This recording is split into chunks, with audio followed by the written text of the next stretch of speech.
Governor Christie, what's your reaction when you hear President Trump telling Secretary of State Raffensperger to, quote, find 11,780 votes so that Georgia will flip to him? What did you think when you heard that? Well, it's obviously not the way our democracy works. And I'm quite frankly proud of the Georgia Secretary of State and his team that was on the phone that dealt with that entire call, as it seemed to me, unemotionally, directly, and under the law.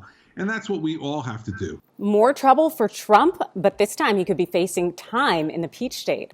The former president, who's already in the hot seat for impeachment, is now about to be under criminal investigation in Georgia. I'm attorney Adrienne Lawrence, and I've got the deets on this story and the legal perspective on how it could shake out. This is Overruled.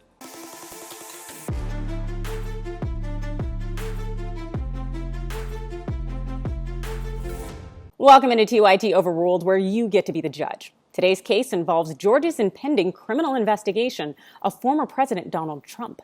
Here are the three things you need to know. First, the backstory. It appears prosecutors in Fulton County, Georgia, are in the process of opening a criminal investigation into Trump's attempt to overturn Georgia's election results. This is per a letter obtained by the New York Times from Fulton County prosecutor Fani Willis to various Georgia officials. Now, this letter insisted that these officials preserve documents related to, quote, an investigation into attempts to influence the administration of the 2020 Georgia general election. If you recall, Trump was the one who made that beautiful January 2nd phone call to Secretary of State Brad Raffensperger, trying to pressure him to find enough votes to help reverse the 2020 presidential election. Second, what's this investigation in Georgia going to look like?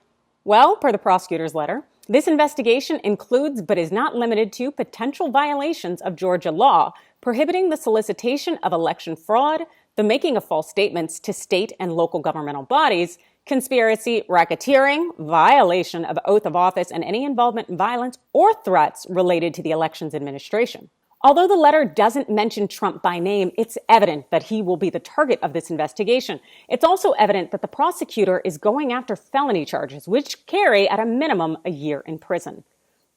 Third, how do you think this could shake out for Trump? All right, so we're in the midst of a fair amount of political theatrics, where no one wants to be the one to take down the former president, regardless of his criming.